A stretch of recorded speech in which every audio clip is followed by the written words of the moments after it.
ಯಾವಾಗಲೂ ಗೋಧಿ ಹಿಟ್ಟು ಹಾಕಿ ಮಾಮೂಲಿ ಚಪಾತಿ ಮಾಡಿ ಬೋರ್ ಆಗಿದೆಯಾ? ಇವತ್ತು ನಾನು ರವೆ ಚಪಾತಿ ತೋರಿಸ್ತಾ ಇದ್ದೀನಿ. ಈ ರವೆ ಚಪಾತಿ ವಿಶೇಷ ಏನು ಅಂತಂದರೆ ಇದು ಗರ್ಗರಿಯಾಗಿದ್ದು ಮೃದುವಾಗಿಯೂ ಸಹ ಇರುತ್ತೆ. ಇದನ್ನು ರುಚಿಯಾಗಿ ಹದವಾಗಿ ಮಾಡೋದು ಹೇಗೆ ಅಂತ ನೋಡೋಣ. ನಾನು ಆಶಾ, ನಿಮಗೆಲ್ಲರಿಗೂ ಅಡುಗೆ ಸಾಧನಕ್ಕೆ ಸ್ವಾಗತ. ಇವತ್ತಿನ ಈ ರವೆ ಚಪಾತಿಗೆ ನಾನಿಲ್ಲಿ 1 ಕಪ್ಪಿನಷ್ಟು ಚಿರೋಟಿ ರವೆನ ಸೇರಿಸ್ತಾ ಇದ್ದೀನಿ. ಚಿರೋಟಿ ರವೆ ಮಾತ್ರ ಹಾಕಬೇಕು. ಅಪ್ಪಿತಪ್ಪಿನ್ನು ಮೀಡಿಯಮ್ ರವೆ, ಉಪ್ಪಿಟ್ಟು ರವೆ ಆ ರವೆ ಹಾಕಕ್ಕೆ ಹೋಗ್ಬಿಡಿ. ಚಿರೋಟಿ ರವೆಯಿಂದ ಮಾತ್ರ ಈ ರವೆ ಚಪಾತಿ ಮಾಡೋಕ್ಕೆ ಸಾಧ್ಯ. ಈಗ 1 ಕಪ್ಪಿನಷ್ಟು ರವೆಗೆ ಇಲ್ಲಿ 1/4 ಕಪ್ಪಿನಿಂದ ಅರ್ಧ ಕಪ್ಪಿನಷ್ಟು ನೀರನ್ನ ಹಾಕ್ಕೊಂಡು ಇದನ್ನ ಕಲಿಸ್ಕೊಳ್ತಾ ಇದ್ದೀನಿ. ಒಂದು ಹದವಾಗಿ ಇದನ್ನ ಕಲಿಸ್ಕೋಬೇಕು. ಯಾವ ಹದ ಅಂತ ನಾನು ಹೇಳ್ತಾ ಹೋಗ್ತೀನಿ. ಅಷ್ಟಕ್ಕೆ ಎಷ್ಟು ನೀರು ಬೇಕೋ ಅಷ್ಟನ್ನು ಸ್ವಲ್ಪನೇ ಹಾಕ್ಕೊಂಡು ಇದನ್ನು ಚೆನ್ನಾಗಿ ಕಲಸಿಡಬೇಕಾಗುತ್ತೆ. ಏನಕ್ಕೆ ರವೆನ ಕಲಸಿಡಬೇಕಾಗುತ್ತೆ ಅಂದರೆ ಇದು ರವೆ ಸ್ವಲ್ಪ ಸಾಫ್ಟ್ ಆಗಬೇಕು, ನೀರನ್ನ ಚೆನ್ನಾಗಿ ಕುಡಿಬೇಕು. ಈಗ ನೋಡಿದ್ರೆ ಈ ಹದದಲ್ಲಿ ನಾನು ರವೆನ ಚೆನ್ನಾಗಿ ಕಲಸಿಟ್ಟಿದ್ದೀನಿ. ಇದನ್ನು ಮುಚ್ಚಿಟ್ಬಿಟ್ಟು ಒಂದು 5ರಿಂದ 10 ನಿಮಿಷ ಅರಳೋದಕ್ಕೆ ಬಿಡೋಣ. ಆಗ ಏನಾಗುತ್ತೆ ಅಂದರೆ ರವೆ ಚೆನ್ನಾಗಿ ನೀರು ಕುಡಿಯುತ್ತೆ, ಹಾಗೆಯೇ ಸ್ವಲ್ಪ ಹದವಾಗಿ ಅರಳುತ್ತೆ. ಈಗ ಒಂದು 10 ನಿಮಿಷ ಆದಮೇಲೆ ಮುಚ್ಚಳ ತೆಗೆದು ನೋಡಿದರೆ ಇದು ಚೆನ್ನಾಗಿ ಅರಳಿದೆ, ಹದವಾಗಿದೆ. ಇವಾಗ ಇದಕ್ಕೆ ರುಚಿ ಹೆಚ್ಚು ಮಾಡೋದಕ್ಕೆ ಅಂತ ಸ್ವಲ್ಪ ಕರಿಬೇವಿನ ಎಲೆ, ಸ್ವಲ್ಪ ಕೊತ್ತಂಬರಿ ಎಲೆನ ಸಣ್ಣಗೆ ಕತ್ತರಿಸಿ ಸೇರಿಸ್ತೀನಿ. ಹಾಗೆಯೇ 1 ಟೀ ಸ್ಪೂನಷ್ಟು ಜೀರಿಗೆ, 1 ಟೀ ಸ್ಪೂನಷ್ಟು ಕೆಂಪು ಮೆಣಸಿನಕಾಯಿ, ಚಿಲ್ಲಿ ಫ್ಲೇಕ್ಸ್ ಅಂತ ಸಿಗುತ್ತೆ ನೋಡಿ, ಅದನ್ನು ಸೇರಿಸ್ತಾ ಇದ್ದೀನಿ. ಹಾಗೆಯೇ ರುಚಿಗೆ ತಕ್ಕಷ್ಟು ಉಪ್ಪು. ಈ ಮಸಾಲೆ ಸಾಮಗ್ರಿಗಳನ್ನ ಹಾಕಿದರೆ ನೋಡೋದಕ್ಕೆ ಚೆನ್ನಾಗಿರುತ್ತೆ, ತಿನ್ನೋದಕ್ಕೆ ಸ್ವಲ್ಪ ರುಚಿಯಾಗಿರುತ್ತೆ. ಹಾಗೆಯೇ 1 ಟೀ ಸ್ಪೂನಷ್ಟು ತುಪ್ಪನ ಸೇರಿಸ್ತಾ ಇದ್ದೀನಿ. ತುಪ್ಪ ಹಾಕಿ ರವೆ ಚಪಾತಿ ಮಾಡಿದರೆ ಗರ್ಗರಿಯಾಗಿ ಬರುತ್ತೆ. ಬೇಯಿಸಿದಾಗ ಅದು ತುಂಬ ಗರ್ಗರಿಯಾಗಿರುತ್ತೆ. ಹಾಗಾಗಿ 1 ಸ್ಪೂನಷ್ಟು ತುಪ್ಪನ ಹಾಕಿ ಈಗ ಚೆನ್ನಾಗಿ ಮಿಕ್ಸ್ ಮಾಡೋಣ. ಈಗ ನೋಡಿದ್ರೆ ಇಷ್ಟು ಸಾಮಗ್ರಿ ಹಾಕಾಗಿದೆ.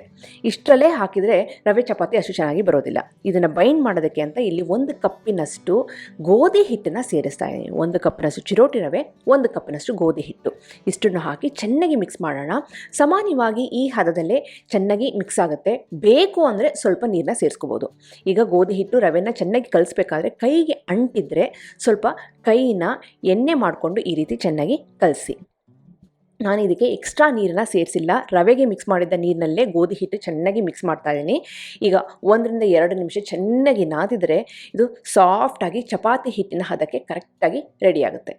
ಈಗ ನೋಡಿ ಚೆನ್ನಾಗಿ ನಾದಾಗಿದೆ. ಮೇಲೆ ಸ್ವಲ್ಪ ಎಣ್ಣೆನೋ ತುಪ್ಪನೋ ಸೋಬಿಟ್ಟು ಇದನ್ನು ಹಾಗೆ ಒಂದು 10 ನಿಮಿಷ ಅರಳೋದಕ್ಕೆ ಬಿಡೋಣ. ಮಾಮೂಲಿ ನಾವು ಚಪಾತಿ ಹಿಟ್ಟನ್ನು ಕಲಿಸ್ಬಿಟ್ಟು ಅರಳೋದಕ್ಕೆ ಬಿಡ್ತೀವಲ್ಲ, ಅದೇ ರೀತಿ ಈ ರವೆ ಚಪಾತಿ ಹಿಟ್ಟನ್ನು ಸಹ ನಾವು ಅರಳೋದಕ್ಕೆ ಬಿಡಬೇಕಾಗುತ್ತೆ. ಆವಾಗಲೇ ಚಪಾತಿ ತುಂಬಾ ಮೃದುವಾಗಿ ಹಾಗೆಯೇ ಹೊರಗಡೆ ಗರ್ಗರಿಯಾಗಿ ಬರುತ್ತೆ. ಒಂದು 10 ನಿಮಿಷ ಆದಮೇಲೆ ಹಿಟ್ಟು ಚೆನ್ನಾಗಿ ಅರಳಿದೆ. ಮತ್ತೆ ನಾನು ಇದನ್ನು ಒಂದು 30 ಸೆಕೆಂಡಿಂದ 1 ನಿಮಿಷದವರೆಗೆ ಚೆನ್ನಾಗಿ ನಾದ್ತಾ ಇದ್ದೀನಿ. ಹಿಟ್ಟಿನ ಹದ ಕರೆಕ್ಟಾಗಿದೆ. ಇವಾಗ ನಮ್ಮ ಹತ್ರ ಈ ಹಿಟ್ಟಿನಿಂದ 2 ಆಪ್ಷನ್ ಇದೆ. ಏನು ಅಂತಂದರೆ, ಒಂದು ರೌಂಡಾಗಿ ಚಪಾತಿ ಮಾಡ್ಬೋದು, ಇಲ್ಲ ಅಂತಂದರೆ ಟ್ರಯಾಂಗಲ್ ರೀತಿ ಲೇಯರ್ ಚಪಾತಿನ ಮಾಡ್ಬೋದು. ರೌಂಡಾಗಿ ಮಾಡಿದ್ರೆ ಚೆನ್ನಾಗಿ ಬರುತ್ತೆ. ಇವತ್ತು ನಾನು ಟ್ರಯಾಂಗಲ್ ರೀತಿ ಲೇಯರ್ ಚಪಾತಿ ಮಾಡ್ತಾಯಿದ್ದೀನಿ. ಏನಕ್ಕೆ ಅಂತಂದರೆ ಲೇಯರ್ ಚಪಾತಿ ಮಾಡಿದರೆ ಈ ರವೆ ಚಪಾತಿ ಹೊರಗಡೆ ಗರ್ಗರಿಯಾಗಿರುತ್ತೆ, ಹಾಗೆಯೇ ಒಳಗಡೆ ಲೇಯರ್ ಸಾಫ್ಟ್ ಆಗಿರುತ್ತೆ. ತಿನ್ನೋದಕ್ಕಂತೂ ತುಂಬಾ ಚೆನ್ನಾಗಿರುತ್ತೆ. ಹಾಗಾಗಿ ಲೇಯರ್ ಚಪಾತಿನ ಮಾಡಿ ರವೆ ಚಪಾತಿಲಿ ಎಕ್ಸಲೆಂಟಾಗಿ ಬರುತ್ತೆ. ಈಗ ನೋಡಿ, ಆ ಚಪಾತಿ ಹಿಟ್ಟನ್ನು ಈ ರೀತಿ ಕಲಿಸ್ಕೊಬಿಟ್ಟು ಮೇಲೆ ಸ್ವಲ್ಪ ತುಪ್ಪನ ಸವಬಿಟ್ಟು ಆಮೇಲೆ ಅದ್ರ ಮೇಲೆ ಸ್ವಲ್ಪ ಹಿಟ್ಟನ್ನು ಹಾಕ್ತಾಯಿದ್ದೀನಿ. ಹಿಟ್ಟನ್ನು ಹಾಕಿಬಿಟ್ಟು ಈ ರೀತಿ ಒಂದು ಮಡಚಿಗೆ ಮಡಿಸಿ ಮತ್ತೆ ಸ್ವಲ್ಪ ತುಪ್ಪನ ಅಥವಾ ಹಿಟ್ಟನ್ನು ಹಾಕಿ ಈ ರೀತಿ ಟ್ರಯಾಂಗಲ್ ಶೇಪಲ್ಲಿ ನಾವು ಮಡಿಸ್ಕೊಂಡು ಇದನ್ನು ನಾವು ಲಟ್ಟಿಸ್ಬೇಕಾಗುತ್ತೆ. ಇದನ್ನು ಎಷ್ಟು ತೆಳ್ಳಕ್ಕೆ ಲಟ್ಸೋಕ್ಕೆ ಸಾಧ್ಯನೋ ಅಷ್ಟು ತೆಳ್ಳಕ್ಕೆ ಲಟ್ಟಿಸಿ ಎಕ್ಸಲೆಂಟಾಗಿ ಬರುತ್ತೆ. ರವೆ ಚಪಾತಿ ದಪ್ಪಕ್ಕೆ ಇದ್ದರೆ ಅಷ್ಟು ರುಚಿಯಾಗಿ ಬರೋದಿಲ್ಲ, ಸ್ವಲ್ಪ ತೆಳ್ಳಗಿದೆ ಚೆನ್ನಾಗಿರುತ್ತೆ. ಏನಕ್ಕೆ ಅಂತಂದರೆ ಇದು ಸ್ವಲ್ಪ ಗರ್ಗರಿಯಾಗಿದ್ದು ಒಳಗಡೆ ಸಾಫ್ಟ್ ಆಗಿರುತ್ತೆ. ಹಾಗಾಗಿ ಈಗ ನೋಡಿ, ಟ್ರಯಾಂಗಲ್ ಶೇಪಲ್ಲಿ ಈ ರವೆ ಚಪಾತಿ ರೆಡಿಯಾಗಿದೆ. ಇದನ್ನು ಬಿಸಿ ತವಾ ಮೇಲೆ ಹಾಕ್ಕೊಂಡು ಮಾಮೂಲಿ ಚಪಾತಿನ ಹೇಗೆ ನಾವು ಬೇಯಿಸ್ತೀವೋ ಅದೇ ರೀತಿ ಬೇಯಿಸೋದಷ್ಟೇ. ಏನು ಅಂತಂದರೆ, ಈ ರವೆ ಚಪಾತಿಗೆ ರವೆ ಅರ್ಧ, ಗೋಧಿ ಹಿಟ್ಟನ್ನು ಅರ್ಧ ಸೇರಿಸಿದ್ದೀನಿ. ಹಾಗೆ ಸ್ವಲ್ಪ ಮಸಾಲೆ ಸಾಮಗ್ರಿಗಳನ್ನ ಸೇರಿಸಿದ್ದೀನಿ.